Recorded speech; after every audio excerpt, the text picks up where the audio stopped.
Bonjour et bienvenue à tous. Après les importantes précipitations qui se sont abattues sur les quatre coins du Royaume, le taux de remplissage des barrages a atteint une moyenne nationale de 65,7%, en hausse par rapport à l'an dernier. Plus de 10 milliards de mètres cubes, tout usage confondu. Et en détail, pour certains barrages, les retenues ont dépassé les 100%. C'est le cas de Mansour Dehbi, Youssef Ben Tachfin, Moulay Abdallah, Ahl Sous ou encore pour le barrage d'Aoulouz. Il y a des barrages où le taux de remplissage a été multiplié par 4 en un an seulement, comme pour la Lata Kerkoust qui atteignait 17% le 2 décembre 2013. Il est à 91% de sa capacité aujourd'hui. Et on enchaîne avec un mot d'investissement. Le leader africain, un fonds d'investissement dédié à l'immobilier, le sud-africain Delta International, confirme ses ambitions pour le Maroc ainsi que pour d'autres pays du continent. À cet effet, le fonds envisage de lever 90 millions de dollars et pour justement ces nouveaux investissements. Ce ne sera pas la première présence de Delta International chez nous, car en septembre, le groupe avait acquis le centre commercial d'Anfa Place à Casablanca.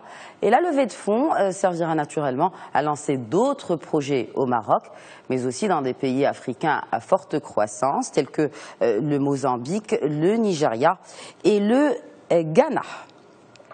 Et en parlant investissement immobilier, et selon plusieurs sources concordantes, le groupe saoudien Ben Laden envisage de construire la plus haute tour d'Europe et d'Afrique à Casablanca. L'information fait le buzz depuis quelques jours sur la toile. Cette tour qui comporte 114 étages et qui fait 514 mètres de hauteur pour un investissement d'1,5 milliard de dollars. Un projet entièrement financé par le groupe saoudien. Pour mémoire, Ben Laden Group avait décroché en février dernier le dernier appel d'offres lancé par la commune urbaine de la capitale économique. Et ces tours comprendraient le plus grand espace commercial d'Afrique, en plus d'hôtels et d'espaces bureaux. L'opérateur espagnol Cantis, qui est spécialisé dans les télécoms par satellite, s'installe au Maroc. Il vient d'acheter 100% du capital du Marocain Nortis. Cette transaction permet à Cantis de fournir les entreprises installées au Maroc de solutions très high-tech. Tous les secteurs sont ciblés. On passe du pétrolier aux opérateurs aéronautiques et par les institutions bancaires également. Le français Sophie Protéol pourrait exporter du savon marocain en hexagone. Le président de la maison mère de Le Sieur envisagerait cette option. Xavier Belin a précisé que le marché français présentait une bonne opportunité pour les savons d'Elkef. Sophie Protéol exporte déjà des produits marocains en France, mais seulement dans l'alimentaire. Et dans l'aéronautique, la 10e édition du Forum de l'Aéromat a démarré hier à Toulouse, en France. Le Maroc y est bien représenté. Sur les 2300 participants, il y a 6 entreprises marocaines. Il s'agit de la toute première participation du Royaume à cet événement. L'Aéromat est une plateforme d'échange entre constructeurs, sous-traitants et fournisseurs aéronautiques. Une opportunité à saisir donc pour développer des partenariats internationaux pour les firmes marocaines dont le chiffre d'affaires global atteint 6 milliards de dirhams en 2013. Direction l'Algérie à présent. Les inquiétudes face à la chute des cours du baril s'accroissent. La presse qualifie cette chute de mauvaise nouvelle pour l'économie algérienne. Le quotidien algérien Al Watan a titré dans ce sens: le choc pétrolier n'est plus un risque plus ou moins lointain, mais on est désormais en plein dedans. Et avec un baril en dessous de la barre des $70, les perspectives deviennent de plus en plus difficiles pour les mois à venir. Certains experts soulignent que la mission du gouvernement se limitera désormais à éviter un déséquilibre de la balance du paiement. D'autres analystes évoquent la crise dans le marché du gaz.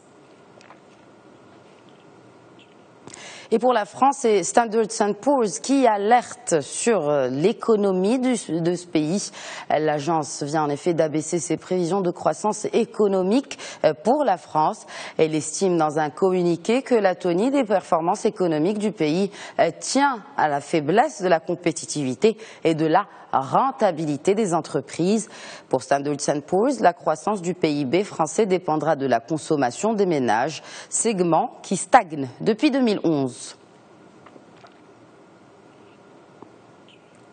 Et en parlant croissance, la Russie prévoit d'entrer en récession en 2015 dans le sillage d'abord de la chute des cours de pétrole et puis également à cause des sanctions infligées par les Occidentaux, des éléments qui font grimper l'inflation qui atteint 9% cette année et dégringoler la monnaie locale.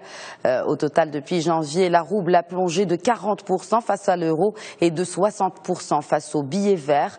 S'ajoute à cela une fuite massive de capitaux qui est estimée à 125 milliards de dollars en 2014. Et afin de survivre à ces temps très difficiles, des entreprises russes cherchent un second souffle sur de nouveaux marchés. Et c'est le cas du fabricant de fusils Kalachnikov qui bientôt va commercialiser des vêtements et des couteaux. Ils ont créé pour l'occasion un nouveau logo, comme on peut le voir sur la photo. Il représente un grand K, comme pour Kalachnikov.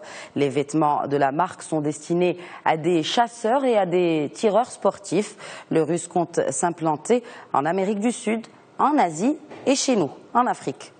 Voilà donc pour l'essentiel de l'actualité économique. Excellente journée à tous.